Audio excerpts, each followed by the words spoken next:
พากันไปจะได้น้อตัวหลายผู้หลายคนแท้หาบเครื่องพลุงพุงพัวหาบหินหาบคำที่พากันไปจะได้น้อนี่เนาะอยู่บนเสาเนี่ยค่ะกระดอนคอนกระเดี่ยวยักเงินยักคำเครื่องไส้ของซอยเนาะได้เห็นไหมแล้วคนวันนี้นะซอกเชื่อแล้วก็ส่งสร้างถึงเดียวทางมาแว่ทั้งพ่อแม่พี่น้องลุงป้ากำลังมาผู้ข้าวเพิ่งทราบว่าพระเจ้าเพิ่งได้ก่อแผ่นดินพระยาอินเพิ่งได้ก่อแม่น้ำเพิ่งได้ให้นางนาคน้อยเมฆลาตกแต่งไว้พระเจ้าหว้าอยู่บ่อนนี้อยู่ซุ่มกินเย็นบ่อนค่ำบ่อนขุนบ่อนหั่งบ่อนหมีบ่อนสร้างบ่อนสาบ่อนมั่นบ่อนยืนเส้นบ่อนอ้อนี่เนาะนี่แหละเพิ่นว่าเนาะเงินครับเงินขูดได้เงินละมีเงินหั่งเงินมีเด้อเนาะคันว่าพวกลูกพวกหลานที่มาคำมาปูนเงินศาลหลังนี้พากันได้อย่างมานำเด้อเนาะพวกเขามานี่ก็ได้หลายอย่างหลายแนวมาอยู่ข้องเก้าคำเก้าหมื่นก็ได้มาแห่ลูกคอมองลูกวัวก็ได้มาใบไผ่มาตอนสร้างปลาย่างมาตอนแมวก็ได้มาทุบทองผ้าทองดาวก็ได้มานอกจากนั้นก็ยังมีเงินกีบเงินบาทเงินโดล่าเงินส่วนยูโรรถวีโก้ฟอร์จูเนอร์บีเอ็มเงินโตเซอร์คาโรเฮกซัสวิสเบนฟอร์ซูฟอร์เซอร์โลกินนี่สุขุขาก็ได้มาพร้อมสร้างพร้อมสะพร้อมหั่งพร้อมมีใส่เงินใส่ศาลหลังนี้แล้วพี่น้องเอ้ยถือว่าได้ก็ได้มาเพียบพร้อมเนาะเป็นรถเป็นรางเป็นเงินเป็นคำเนาะถือว่าได้มาเพียบพร้อมเราทำค่อยยิงค่อยสายเนาะถือว่าได้มาคูเบิร์แล้วเนาะกันว่าจังเสียกันว่าจะมาค้ำมาคูนเพื่อนสาหลังนี้ผู้ซื้อของเพิ่นละบ่เงินสาหลังนี้นะบ้องรอสอดังนำซ้ำกันว่าจะไหนเนาะบอกให้ฟังดูกันท่าว่าโอ้โหมันขัดใจนะครับคืนเมืองมั่นคำทองคนขอให้อยู่ได้กันโกงซื้อเงินอันนี้เพิ่นสิบ่ให้ขึ้นแล้วนี่เนาะเพิ่นสิบ่ให้เฮาอยู่คันเส้นคันอยากฮู้นั้นพวกผู้ค้าก็สิว่าให้ฟังเอาเด้อ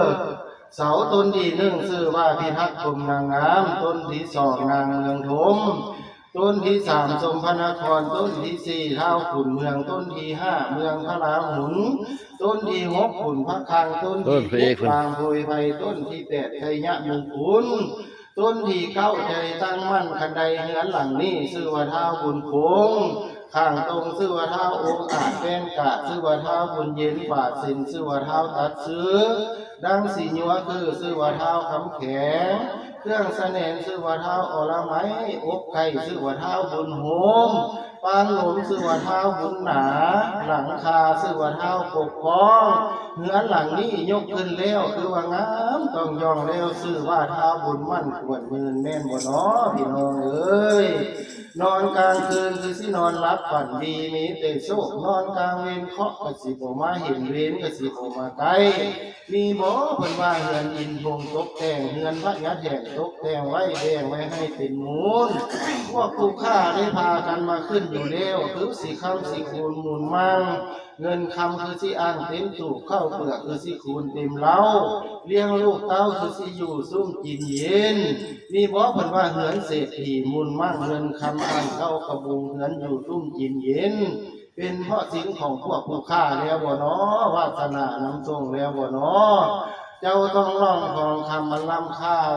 บุญหลายอยู่ค่อยมาพ่อบุญน้อยแม่นสิบ่เห็นเจ้าซะแล้วผู้คำผู้คูณเลยอันใดก็ถือว่าฮู้หมดละเนาะ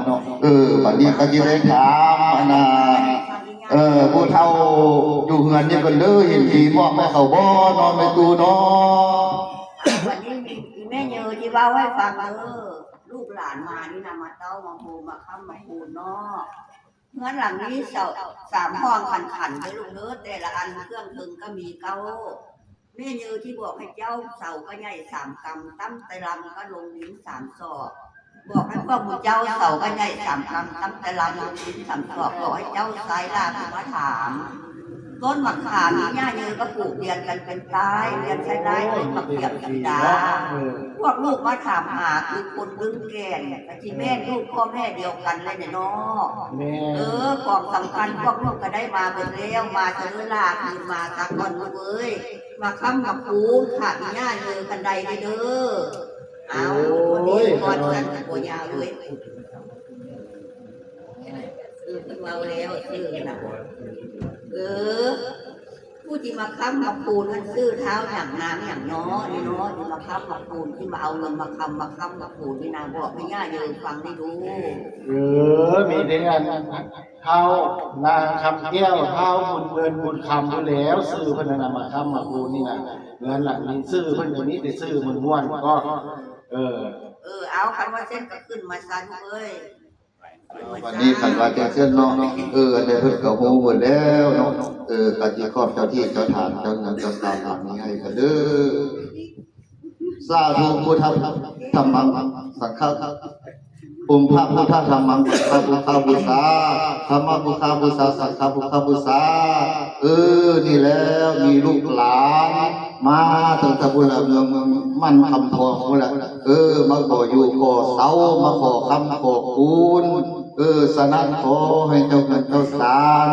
จงดูทับเอาลูกหลานขึ้นมาอยู่เงินอยู่สารนี้แล้วก็ให้หักสมรักษาเขาเนาะ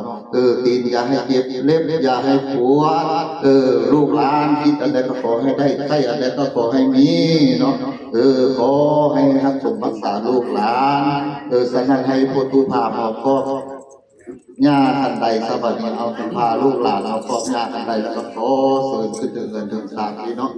เอาพากันนั่งลงเด้อญาติพี่น้องนี่ญาติพี่น้องมาถึงเมืองบ้านคำทองสิได้มา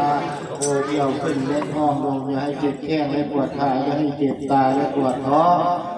เจ้าผู้ขันในแก้วข้าขอทองเที่ยวถึงอย่าได้มีกรรมเวรบาปทุนเจ้านี่แหละลูกหลานได้เที่ยวขึ้นเนี่ยให้เจ็บแข้งได้ปวดขาเจ็บตาได้ปวดท้องมานี่ให้ฮักสมฮักษาลูกเต้าเที่ยวขึ้นกองลงให้ฮักสมฮักษาเงินคำเที่ยวให้ไหลเข้ามาโมมเจ้าท้อนบัดนี้นะเกิดกันคนหาเงินหาคำขึ้นมาสู่เงินสู่ศาลหลังนี้เด้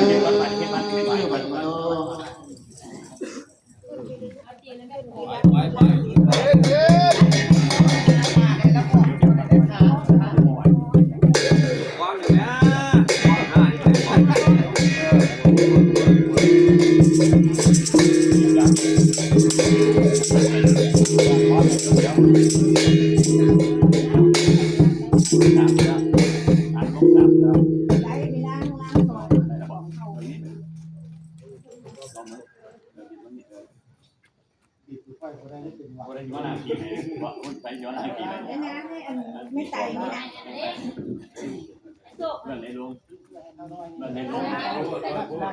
ลิซ่าเลยลิซ่าคิดดอกคิดดอกลูก